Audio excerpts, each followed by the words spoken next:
Hello, hello, hello. How are you all today?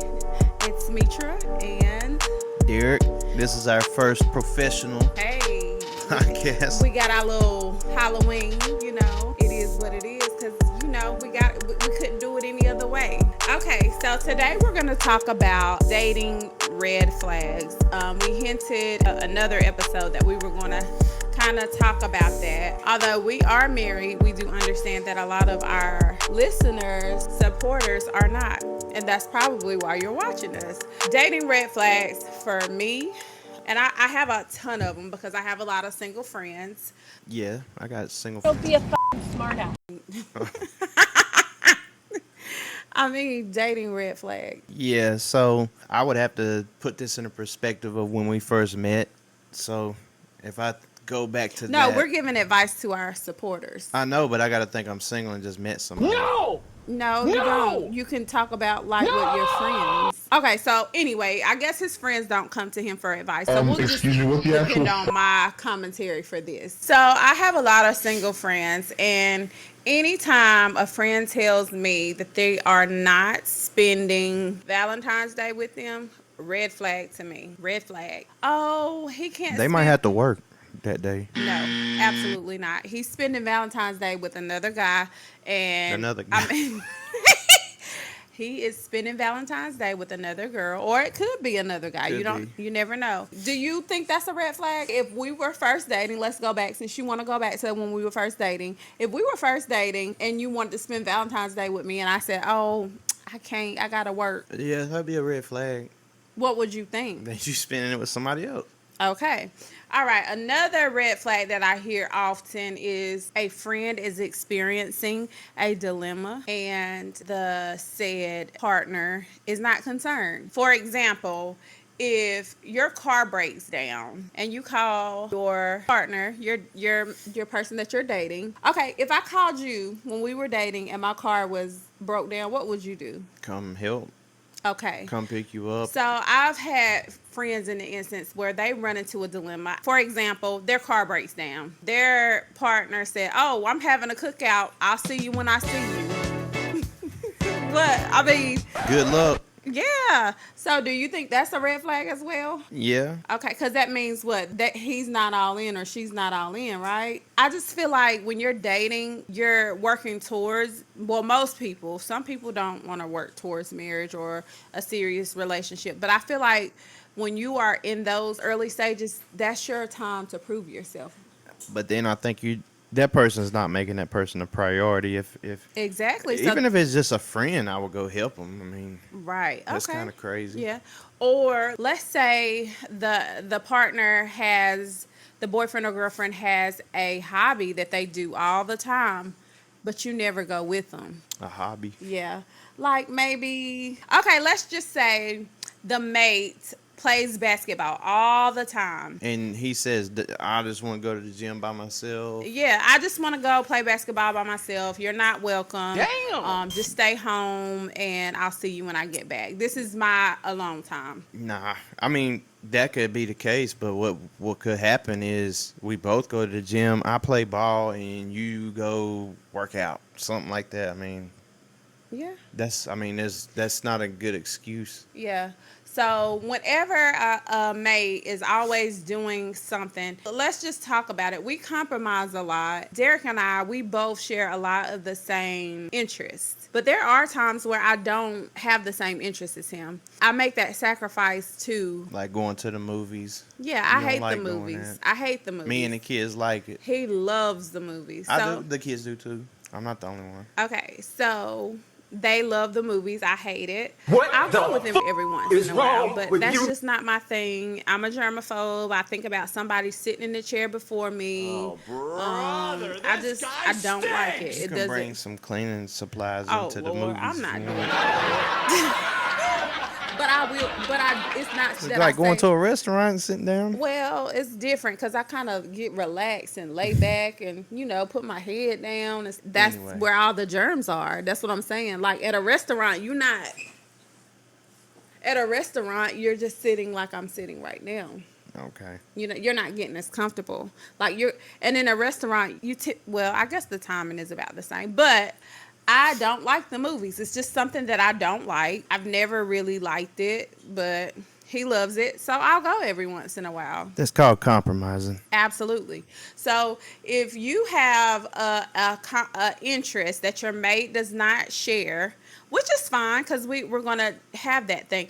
But if you spend the majority of your time doing that hobby and your mate is never invited or you never go with them, I feel like they're going to see somebody else or they're doing something else. I'm sorry. What do you think? Yeah, or a party. If it's parties that is like couples encouraged, Yeah, if and you then you tell your mate it's an all guys thing, and that kind of throws me. yeah. So again, Or an all girls thing too, and there's yeah, couples there. right. That's Right. It's a red flag. It's almost like I want to go as a single person and I want to test the waters, which we've seen firsthand, right? yeah. We see it all the time and it's just like, what? What? So, red flag number one, your mate has a hobby that you're never invited to go to. Even if you're not interested, they should still invite you. Another red flag. This may be later on in a relationship. I've noticed some mates will isolate the other half from their family and friends.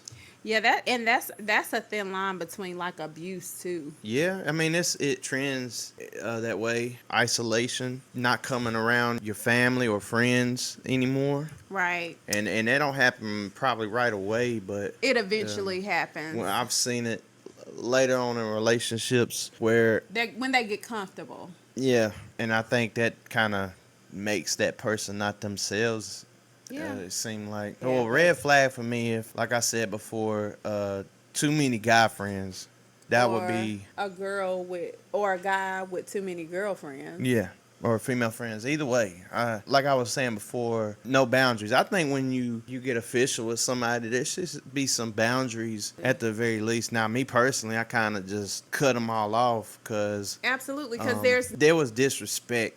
absolutely. So I'll talk on that part. So when Derek and I first started dating, he was friends with someone. It was a woman. She asked to borrow $20. Now, mind you, we were probably dating for months, right?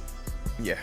And she asked to borrow some money. Well, he went over to take the money to her. I was with him. Because And that what- was a normal occurrence. I mean, Right, I mean, right. not like borrowing money all the time. Just But- a friend borrowing money from a friend. Normal. Yeah. So when he went to give the money, it was like she tried to hug you and all kinds of inappropriate and stuff. like that was never the case before that. So I noticed it was only because I was in the car. so, and it was. I mean, it's just a lot of disrespect came when I got official with somebody. So in order to make it work, I had to. I mean, because Sure. I mean, 'Cause they're not that important. I mean, Right. and even if they are, you can set boundaries. I mean, Right. just there's nothing wrong with setting boundaries with anyone, family, whoever. Boundaries Right. are okay. Boundaries are actually really normal. And But people think they're not. Even when it comes to family, I know I'm getting off topic, but I struggled with that for a while, thinking Absolutely. boundaries. I didn't even consider thinking about boundaries. Right. And then it was brought to my attention later on in life because I struggle with anxiety and things like that due to my family and stuff. And then I had to set those boundaries up for my mental health to get better, and it did. Right. And I think a lot of people think that boundaries are negative. They are not negative. No. They are very positive. They're for you and your mental Right. health. So I will speak on boundaries a little more. Derek and I recently have set a lot of boundaries with a lot of family, a lot of friends. When you start setting boundaries, people will really show you who they are. And you'll have to start cutting ties with folks, which we've had to do. Because I think they look at it like, you ain't never set no boundaries. You're not supposed to do that. Right. You don't do that to me. Yeah, and they Yeah, I do. How dare you? Because guess what? The people who matter most are the people in this household. So again, I know we kind of went off on subject, but boundaries are a healthy thing. Boundaries, even with Derek and I, we got to set boundaries for each other when it comes to certain things. Like, yeah, we do set boundaries. Like, boundaries? I don't know. Like, well, we don't per se have those issues, but let's say I like to go out to party every weekend. You would have to say, hey, Mitra, you cannot do that every weekend. Like, Or vice versa, right. if you want to just go out sometimes, and there's some people that don't like that. Yeah. So what I'm saying, you have to have boundaries with everybody, your kids, your husband, your wife. Like there has to be, you gotta have that line where you say, "This, I will not tolerate this. This is something that I don't like, and I'm not tolerating it." Which Derek and I have been married long enough, and we've been together in a relationship long enough. Well, our boundaries are respected because we set the tone of how we want to be treated a long time ago. So we really don't have issues with boundaries now because we've already set the tone and we've been doing this for a while, and we know. But okay, so when you're in a new relationship, that's when you have to set those boundaries. Again, what you said with friendships, you have to set those boundaries. Hey, your friend cannot call you at midnight because they got a flat tire. Like that is unacceptable. You are my mate. You can't do that. How do you feel about that? Say that again. Oh my God, bro. Okay. Let's just say you and I were still dating. The same girl that asked for the $20.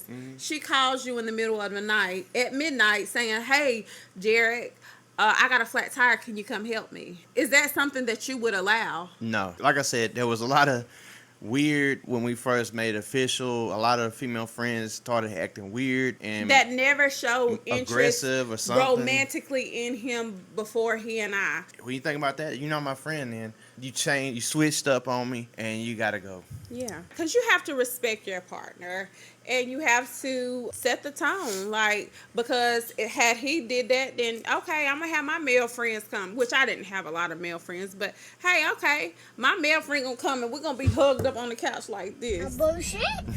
I'm just kidding. Bullshit.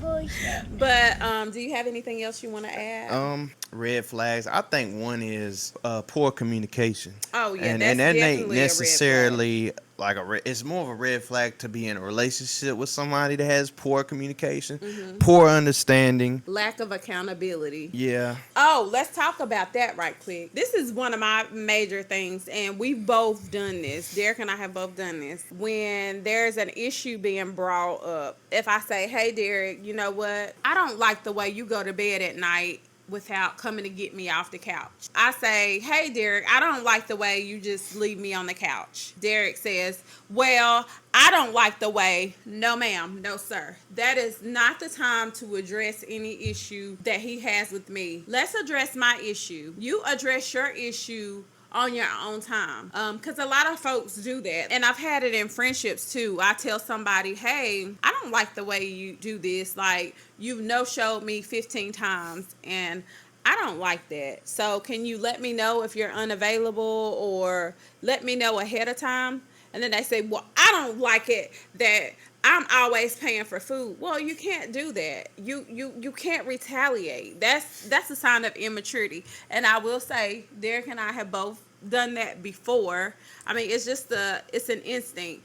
But again, like in a relationship, you have to consider your partner's feelings. You have to consider each other with everything, because once you get married, you're considered one. Is excessive phone use, is that a red flag?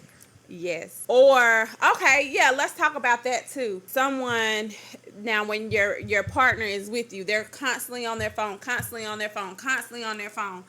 But when y'all are separate, you text them or call them and they never answer, or it takes them an hour to respond or 2 hours to respond. That's a red flag, because when you're with me, you're on that phone 24/7, but when we're not together, you can't respond to I'm me. barely on my phone. I'm not talking about you. Anyway. I talk to a handful of people. Yeah. But I do too. I think that's when you get older, your circle gets smaller. it's quality over quantity, and if you haven't experienced it, you'll start to experience it sooner or later. I think excessive phone use, as far as if we make time for ourselves to watch a movie, laying on the couch doing something, I don't think you should be doing what you're doing now. So when we're recording a podcast and you, Really? I'm just kidding. Dinner, I mean, we take pictures of our plates. We do shit like that. And like sometimes everybody we do else. kind of scroll, but But we it's sit there not, talking. I think, but the conversations never stop. If you sitting there just both looking at your phone, or one person is trying to talk, and another person looking at the phone. But again, you could set that boundary. Hey, Derek, can you please put your phone down while I'm talking to you? And we've done that. I've said that before, and he said it before. Like when we were talking at dinner or something, when we go out on a date, if I'm on my phone and he's like, hey, babe, I'm trying to tell you something. Can you put your phone down? I'll do it because, like, ultimately, I'm there to spend that time with him. I got a big one. This is the last one I have. Okay. I think attention seeking is a huge red flag. Yes, I do. And it's cringy to me. Very much so. Just crying for attention, doing things, Yeah. talking loud in public. Like, you want everybody to hear what you're saying because you think you're the center of attention. And me, I just don't even look. But Yeah.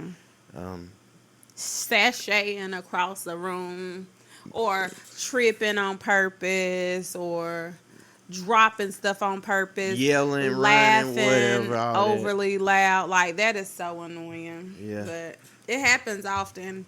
And I That shit think is stupid. all right, so red flags, someone who is always on their phone but slow to respond to you, red flag. They're not that into you. Many friends of the opposite sex, and you have no boundaries. No boundaries with the friends of opposite sex, red flag. Someone Manipulation, that's not manipulation, isolating you from your family or friends, red flag. poor communication. Can't communicate, yes, red flag. Someone who doesn't take accountability, red flag. Dishonesty is our automatic. Integrity, you got to have that integrity, red flag. Someone who has hobbies that they're not including you in, that you wouldn't mind being included in, red flag. Excessive alone time, red flag.